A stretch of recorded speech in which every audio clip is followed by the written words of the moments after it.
What's the plan? And we're trying to get everything consolidated and get a cohesive set of questions to ask you. Roger, 15, we copy. That sounds real good. Appreciate it. Anything else to report? Well, we haven't talked about landing for several days.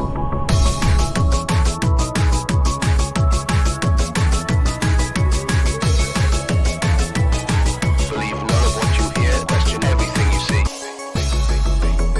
That's affirmative. That's affirmative. Welcome to Richplanet TV. I'm Richard D. Hall. Now, over the years, Richplanet has delved into many different areas and focused on some areas more than others. One of the subjects which has been touched on is energy. We live in this sort of sea of energy which we can't normally perceive. If I get a piece of space above my desk, 1 foot by 1 foot by 1 foot, that space, okay, and I take out all of the air from it, so it's pure space. What he's saying is locked in there, just in space itself, is a sea of energy which is almost infinite. There seem to be a number of methods where you can extract energy from this zero-point field. Right. It's a question of how easy it is to build it and how much energy you can get out to do anything that's useful. You know, you get various sort of claims that are made, some of which seem to be more reliable than others. But if you look at the work of Tesla and some of his experiments, and there's a chap called Paulsness, and he's reproduced some of Tesla's original experiments. But that description, and the fact that it was based on the homopolar generator, the moment you described that to me, because I wasn't actually aware that that's what the Trombley device was based on, the Faraday homopolar generator, that immediately reminded me of the N machine, which was developed by Bruce De Palma, who was he was also at MIT. And he developed this, as I said, N machine, which he also claimed could produce energy 5 times more than you put into it, and that was also based on a homopolar generator. My opinion is you're never going to find out unless you build one.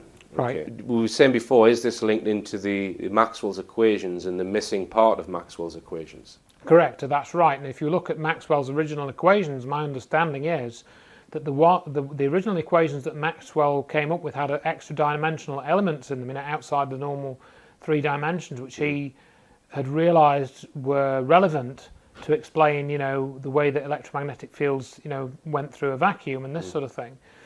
And it was apparently Gibbs and Heaviside, 2 mathematicians, who took Maxwell's original equations and said, oh yeah, we can understand what you're saying here, Maxwell, but actually for most of what we're doing in physics at the moment, we don't need all these extra dimensional terms. They're just introducing extra complexity which we don't actually need, because that's nothing to do with any observed phenomena that we normally observe. And so they threw all that away, and what went forward into the mainstream physics from that point was a reduced set of Maxwell's equations, which everyone obviously took to be the full set, and they weren't. And Maxwell's equations describe electric fields and how that relates to charge. They also describe how the sum of a magnetic flux through a Gaussian surface is always 0. I know this might mean nothing to some viewers, but in Faraday's law, that a time-varying magnetic field induces an electric field. And there's also Ampere's circuit law. So they're basically the laws of electromagnetism and electricity. Right. That's what they describe. Right. And my understanding is that Maxwell was able to calculate the speed of light from his own sets of equations, and that was later verified by experiment completely independently of what Maxwell had worked out theoretically. 1920s, 1930s, when they were starting to get big oil companies going and big energy companies, Tesla was doing it at that sort of time, and Maxwell's work was really a forerunner to that. So if we take the view that there are certain people who have more knowledge than we do, they could probably see the way things were going to go in science, and so you can imagine they would need to make sure that Maxwell's equations were watered down to slow down the pace of discovery that would maybe lead people to a source of free energy in these extra dimensions, for example. Essentially, they pass information to a third party, which then decides whether there's anything to it. Yeah, whether they buy the person out, or they wrap them up in legalese, or they offer them a business plan. In a restaurant. Yeah, or poison them in the restaurant, which we'll probably come on to, right. And so on. It's a tangled web. If somebody does produce something which appears to solve the energy crisis, really, there's only one way to go, is to not patent it, is to not go for investment. Really, I would suggest that you put out all the information on the internet and try and spread it as much as you can before people would then say, well, you're not going to profit from the idea. But I would say that if you're going to change the entire human race and everything on this planet, then thinking about your own pocket is really a little bit short-sighted. Absolutely, and there's a number of people that have done exactly that. I mean, John Hutchison doesn't patent anything, for example. And it appears also that we have this, and I don't know the full details, there is a village in Switzerland, I believe, where they say they have a free energy generator, sort of tucked away, and it's powering their village, and they keep this thing sort of well under wraps. Oh, really? Now, I set up a study group in 2015 to look into energy devices, but we only had 2 meetings, and I was soon diverted onto other investigations and left this subject sitting on the shelf for 10 years. Now, one device I looked into was the Stan Myers water fuel cell. Now, the thing about the Myers fuel cell is that it was alleged that it broke the law of conservation of energy. So in other words, the amount of electrical energy to create the hydrogen and oxygen was less than the amount of energy when the hydrogen and oxygen is burnt off.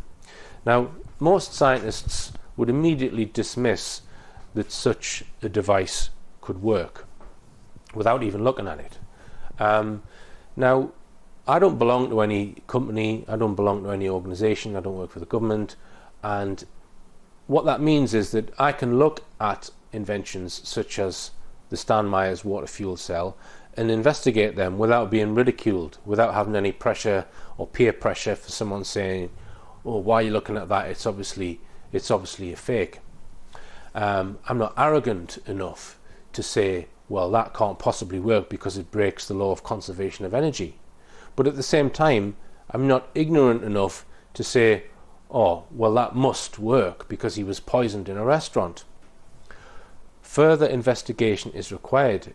I believe the only way you can find out if there's any truth about this device is to try and build one yourself, and that's what I've been trying to do. Essentially, Myers took his water fuel cell and he incorporated it into a motor vehicle, so he's driving around America in a car, a buggy, that's powered by water. A car powered by water. Imagine the ramifications to the planet if you can produce a car that you could just fill up at your local reservoir. Think about it, right? Now, and think about why Stan Myers may have been murdered. So we've got 2 stainless steel tubes, one inside the other. That then goes inside water. We then apply pulsed electricity across these 2 electrodes. I'll switch the pulses on and we should see the pulses on the oscilloscope. So key number 1 turns the pulse train on, and we can see here on the oscilloscope I've actually got six pulses running at 10 kilohertz, followed by a space of 500 microseconds. So this is known as a duty cycle, and this is what the Stan Myers equipment supposedly ran on. He would have 5 or 6 pulses, or maybe more, between maybe 4 and 12 pulses, on off, on off, on off, on off, followed by an off period, and then followed by the same set of pulses. And the overall time is known as the duty cycle.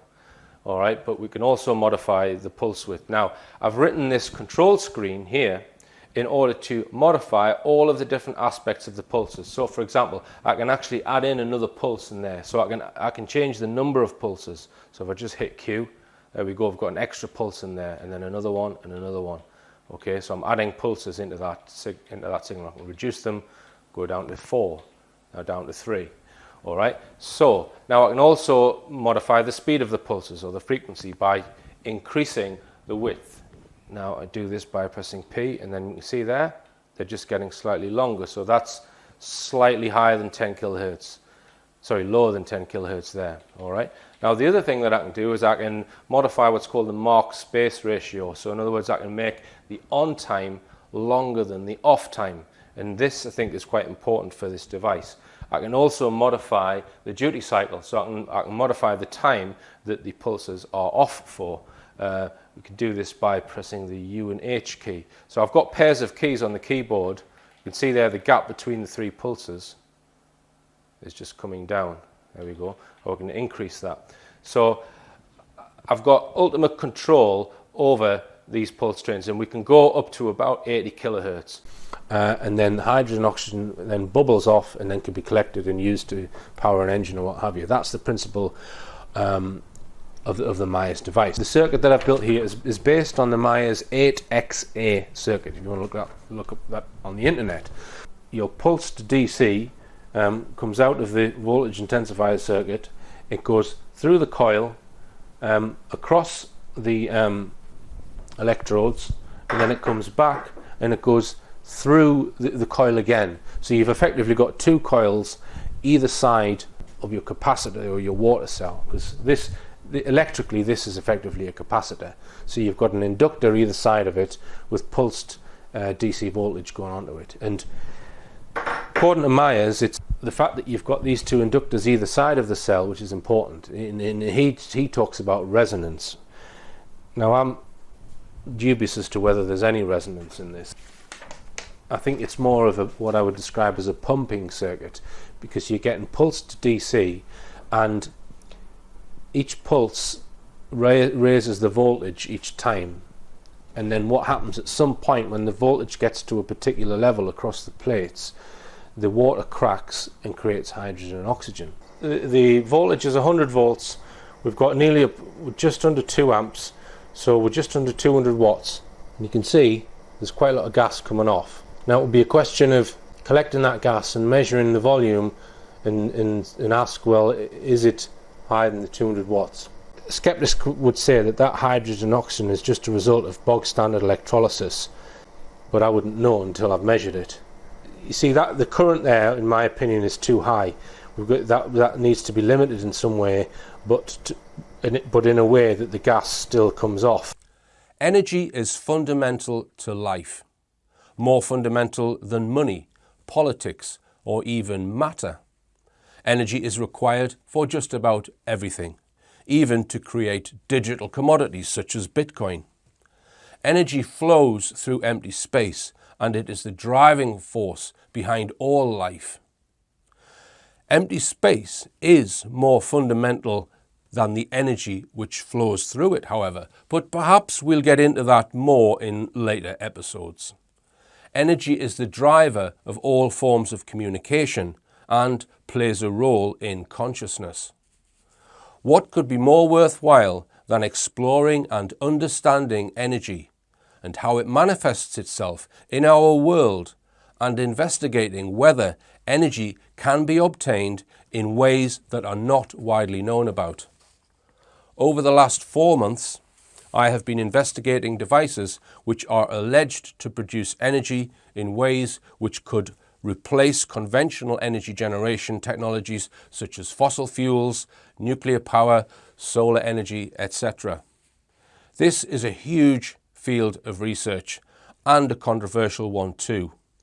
In order to stand any chance of success, it requires dedicated attention over a significant period of time.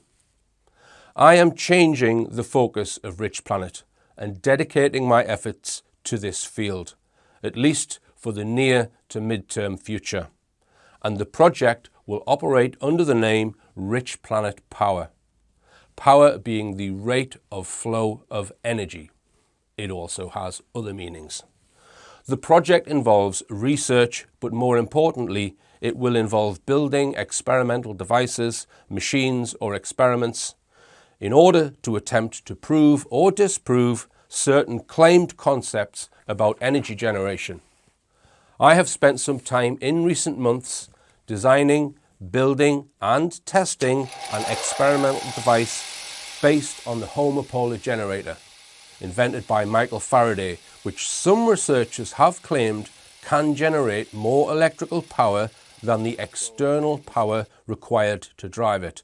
Thus, they claim, seeming to break the first law of thermodynamics, which is why we need to be skeptical about it, but realize that such claims can only be dismissed after a full investigation. Investigation and building of more experimental devices will follow in the coming months and years. The controversy over whether there is any truth to the many claims about energy generation, in my opinion, is caused because of a gulf which exists between the academic world of discovery and the independent world of discovery. And by that I mean non-establishment inventors and researchers. The two camps do not meet in the middle. Universities do not send researchers to look at independently developed devices, especially if claims are made which seem to break the laws of physics.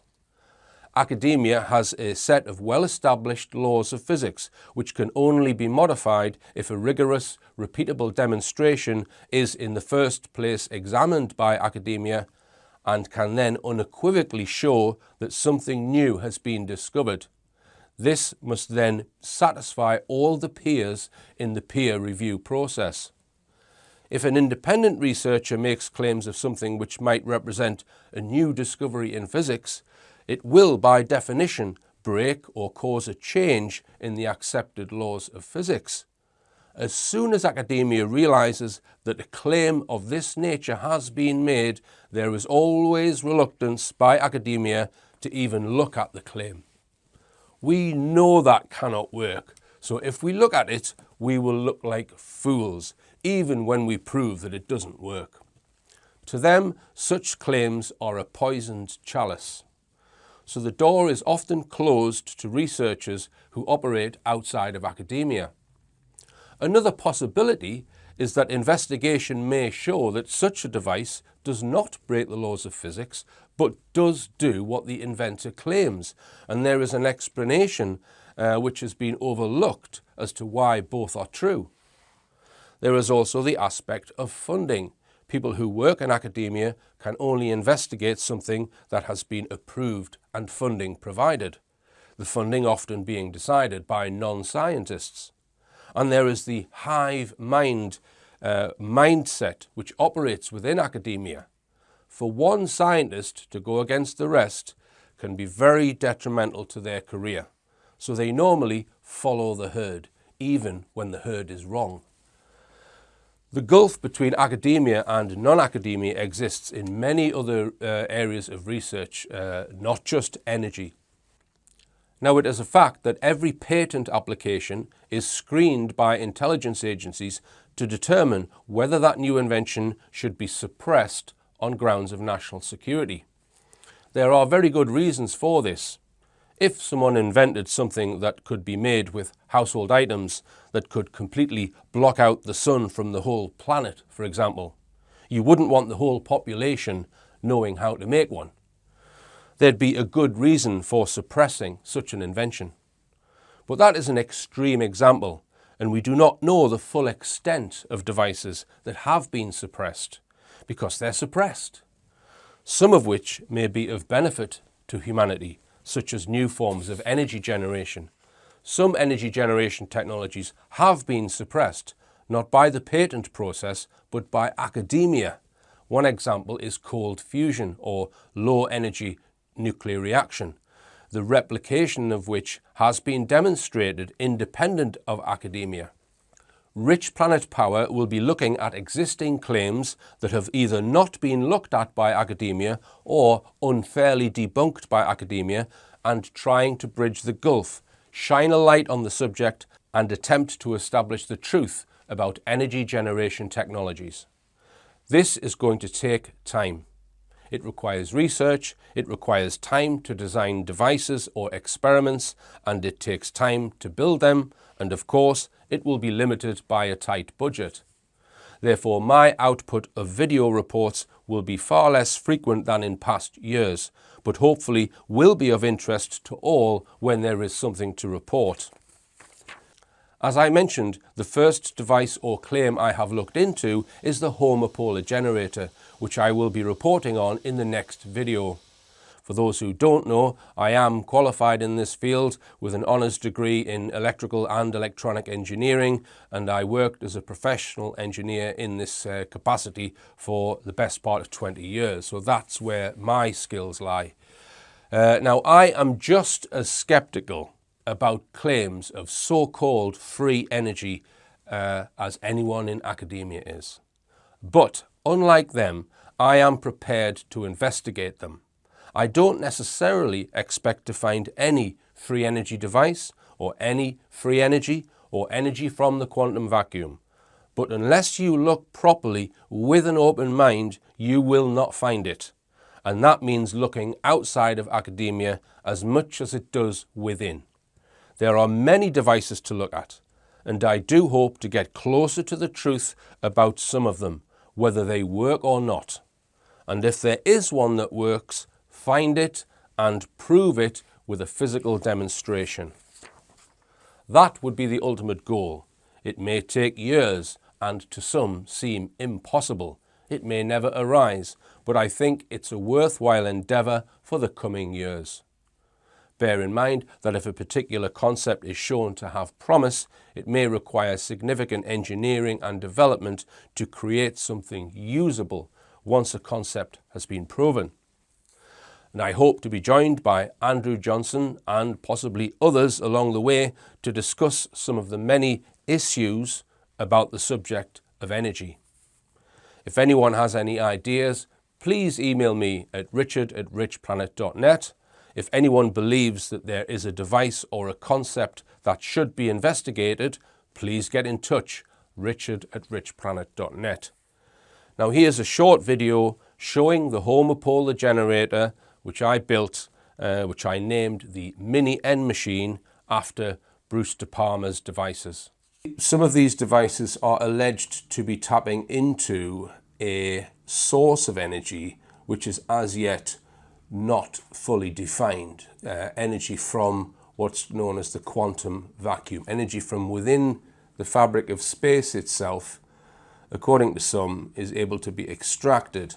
If you go online, you'll see many of these devices discussed with lots of interesting debates, and a lot of people who come from the mainstream science, standard physicists, will say, well, no, that's not possible. But one comment I would make is that the vast majority of people who you will see discussing these types of devices online, very few of them actually go and build one.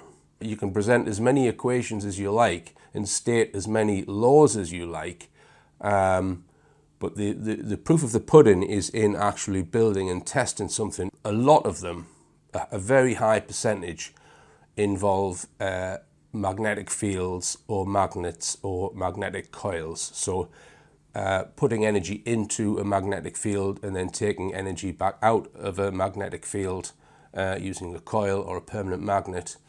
And it is that exchange of energy, because when you put energy into a coil, for example, that energy is stored in space around the coil.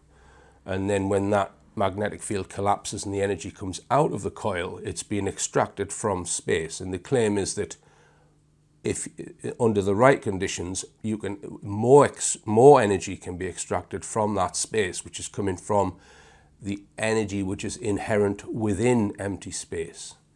Like I say, I don't know that it's true, but I'm very interested to find out, and I have been for many, many years, because I did look at a lot of these machines many years ago, and the one that stood out for me, and always has, is the homopolar generator. So the first one is Bruce De Palma, who his machine was called the N machine, which was a homopolar generator, and I will explain the principle in a minute. And the other guy was a guy called Adam Trombley. And now I actually spoke to Adam Trombley, I would say it was around about 2010, maybe a year either side. I rang him up because I was fascinated by his devices, and I just wanted to speak to him. I didn't do an actual interview where I put it out on Rich Planet, and I remember him telling me that they came and confiscated equipment from his lab. They were both independently looking at homopolar machines, and they both said that these can produce more energy out than in, and that energy is coming from the quantum vacuum, or whatever you want to call it. In a normal electric generator, it follows Fleming's right-hand rule, where you have three vectors at 90 degrees to each other. And if you do this with your fingers, you point them all at 90 degrees to each other. The forefinger is the field, the magnetic field. The second finger is the electric current, and the thumb is the motion. So if you move something through a magnetic field which is running that way, you get electricity induced running that way. And this is how all electric generators work. Now, in a standard electric generator, generally the electric current will be running in parallel, because as you all know, in your washing machine or your lawnmower or whatever, you have something which is spinning round on an axis, right? And usually the electric current is running along that axis, back and forwards around it like that. So your second finger is the current, your thumb is the motion going around. So the field is at 90 degrees going through the axis that it's spinning on.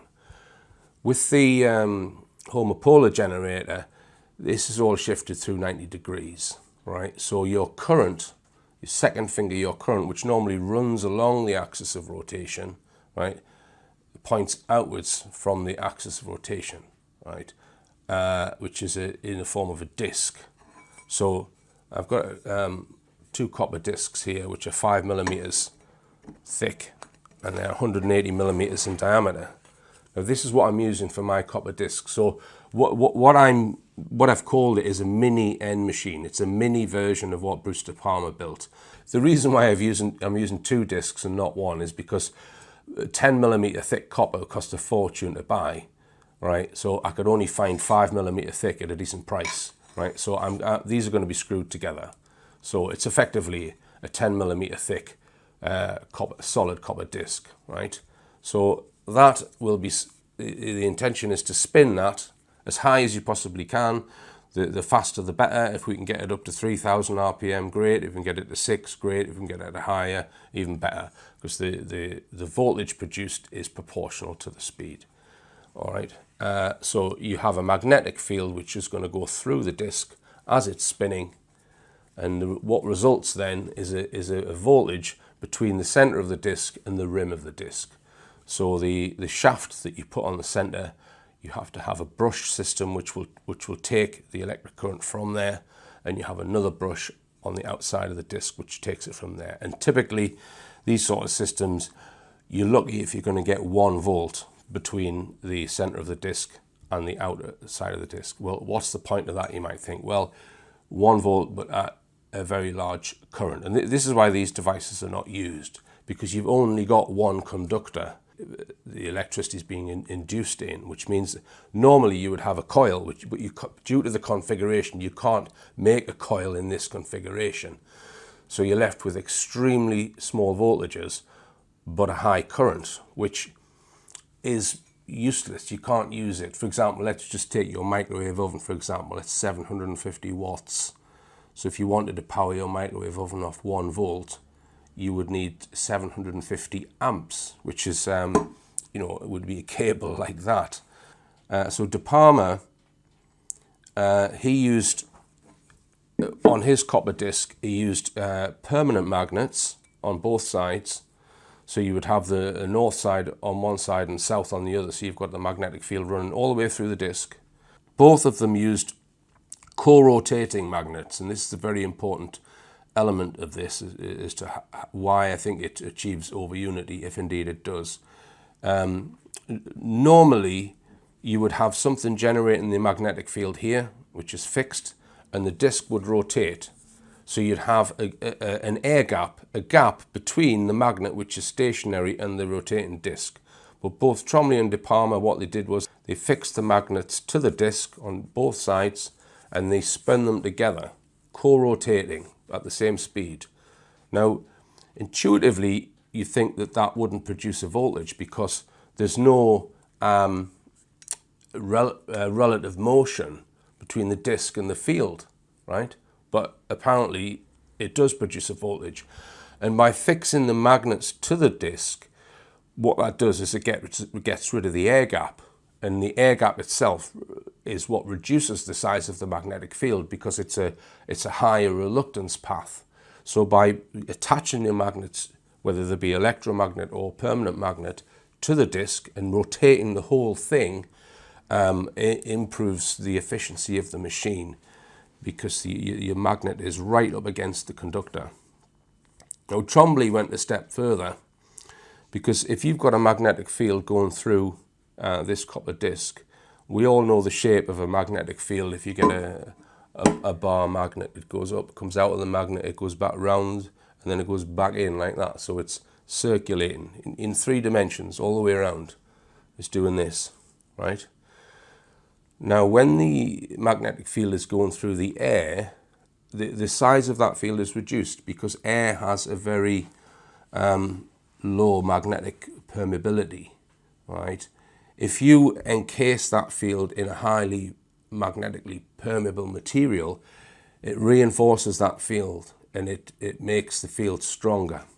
So what Trombley did with his device, so he had several electromagnets on each side of his copper disc, and then he encased the whole thing in a magnetically permeable material, so that the field generated by the electromagnets was then captured inside the ferrite, highly permeable magnetic material, and then fed back round. So you've got if you imagine a field going round, all the way around, and it's outside the disc and then inside the disc, but when it comes outside the disc, it's been given a much less reluctance path, right? So that increases the strength of the field within the disc. Now, when I spoke to Trombley, he told me that one of his devices cost him over $100,000 to build, and you can understand why, the complexity of that, because the electromagnets are spinning round, so you've got to have a brushing system to get the electricity onto the thing. You've got to have brushes for the shaft, you've got to have a brushing system for the disc, and then you've got to build all of this ferrite material around it, and then you've got it all spinning at as high speed as you can. And I think his machine was something like this sort of size, size of this table maybe, and I think it had a cast iron sort of bed, some sort of machine bed. So yeah, that costs quite a lot. And De Palma's device some of his devices were quite big as well, this sort of size. There's one video where the actual magnets and the rotor are being lifted onto the bearings by a small crane. I would try and keep it simple. So I would use permanent magnets and not electromagnets, because then you haven't got to use brushes to power the magnets. And also build it slightly smaller. Now obviously if you build it slightly smaller, the voltage that you get isn't going to be as high. But the development in magnets over the last sort of 10 years, there's been quite an improvement in the performance of magnets, and you can now get neodymium magnets, which are much stronger magnets than you used to be able to get, right? So I'm having 2 magnets specially manufactured in China, and they are N56, which is the latest, highest strength magnetic material. So I'll be working with a material that Bruce De Palma didn't have access to, and the voltage output is directly proportional to that magnetic field strength. So if my magnets are twice as strong as De Palma's, it means that the voltage output will be twice as much. So what I wanted was a neodymium magnet, the size of that disc, but thicker, about 20 mil thick, with holes in it. And yeah, they gave me some quotes. So what I did was, there's a company in China, and I just submitted an email to this Chinese company that make magnets, and they came straight back with a price, which seemed okay. So I've sent them the drawings, and there's a month lead time on that. So I'm waiting for the magnets to come. And when they arrive, I've got to be very careful with them, because these are the strongest magnets in the world, and they're going to be like that. So it's going to be fun trying to assemble it with such strong magnets. They're going to want to stick to everything. Yeah. So that bit will be fun when I unwrap these. I mean, I would imagine they're going to have to send them separately, and also like in a big package. Otherwise, it goes through the post. Things are going to be sticking to them. So I'm just going to go through some of the parts that I've been working on, because I want to show them now, because I don't want to just produce the finished thing and say hey, this is what I built, because no one will believe that I've built it.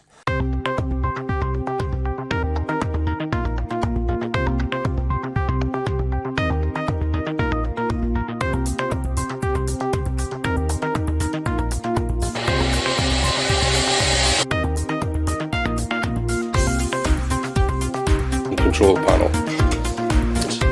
These pieces will go on the side. This is the new mounting block. The nylon rod, so they will open up like that.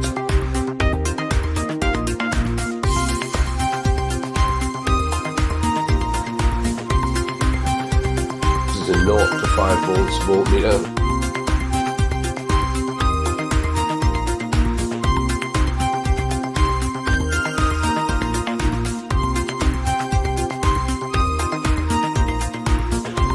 Whoops.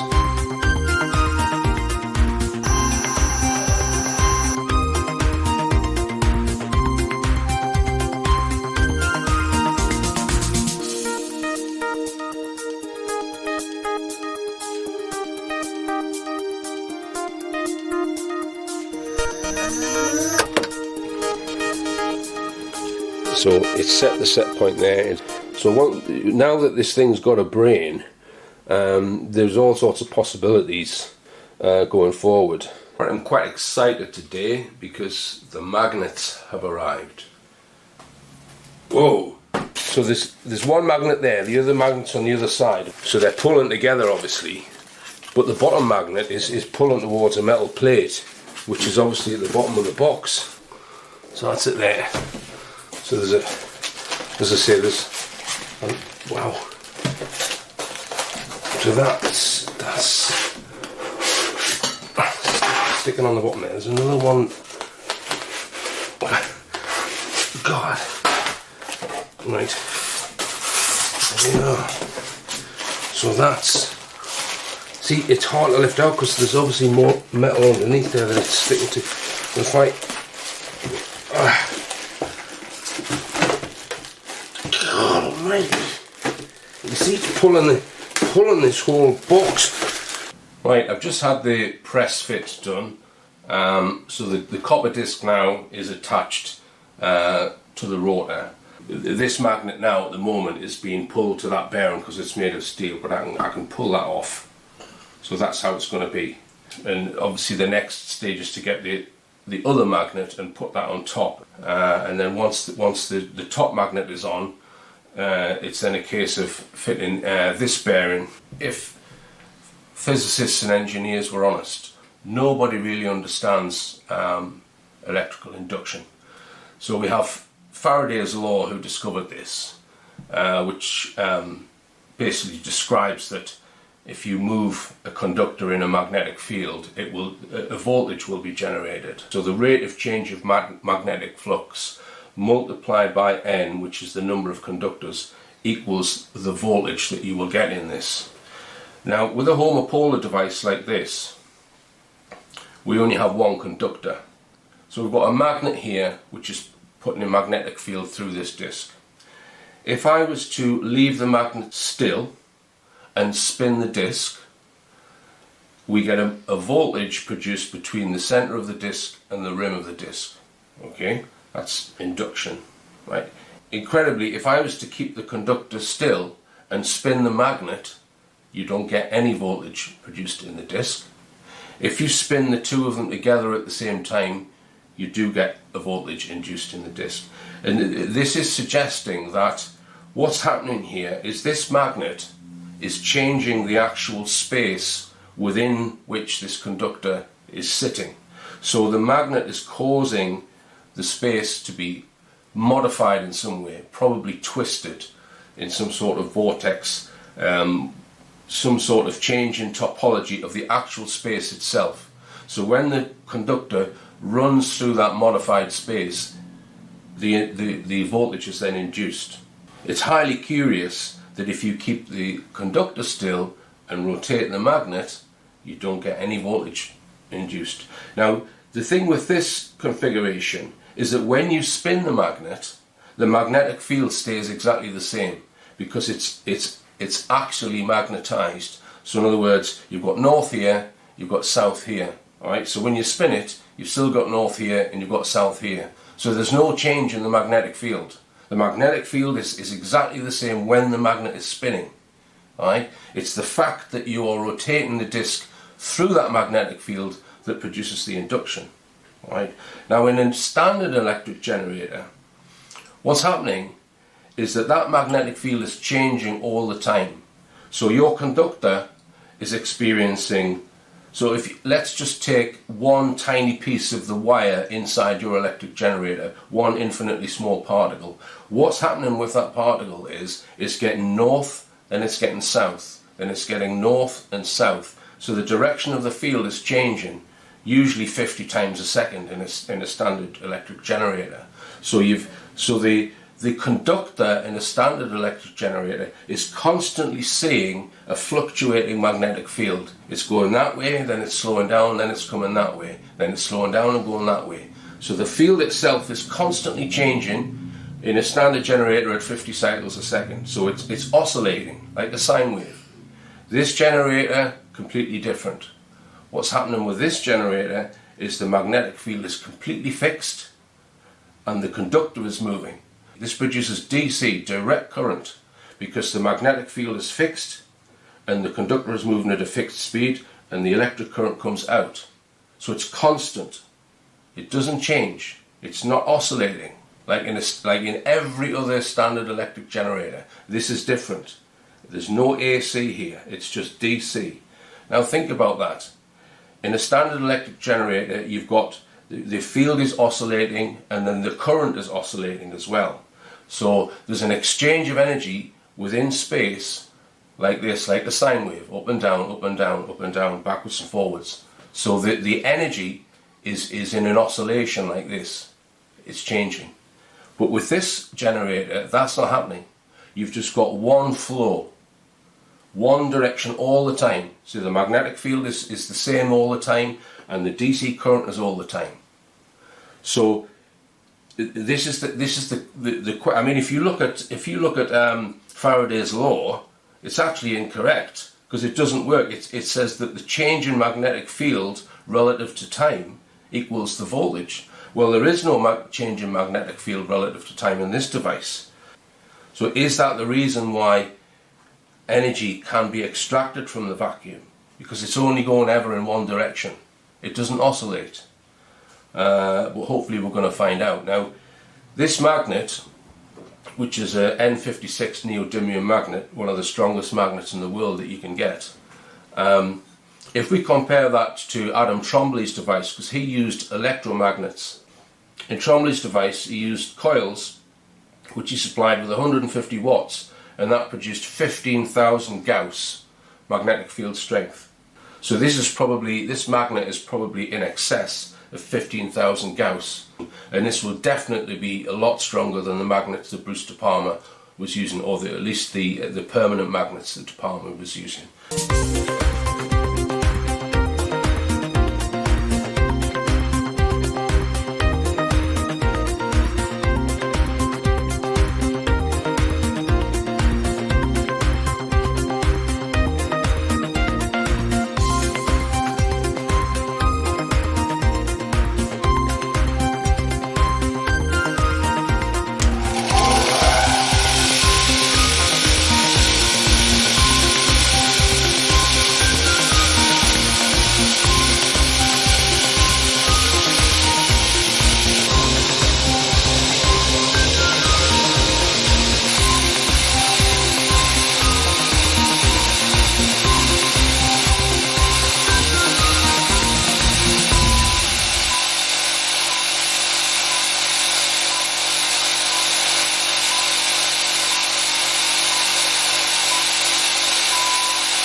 Now, I will be reporting fully on this in the next video. I don't know exactly when that will be.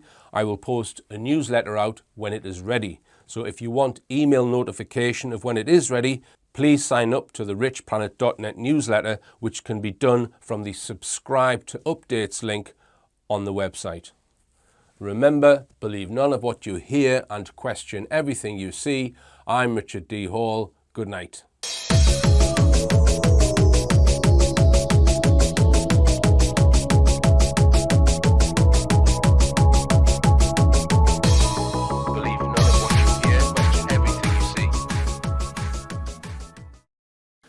I'm just having to tidy up at the minute because, as you can imagine, the house has become like a workshop and there's just bits everywhere, tools lying around everywhere.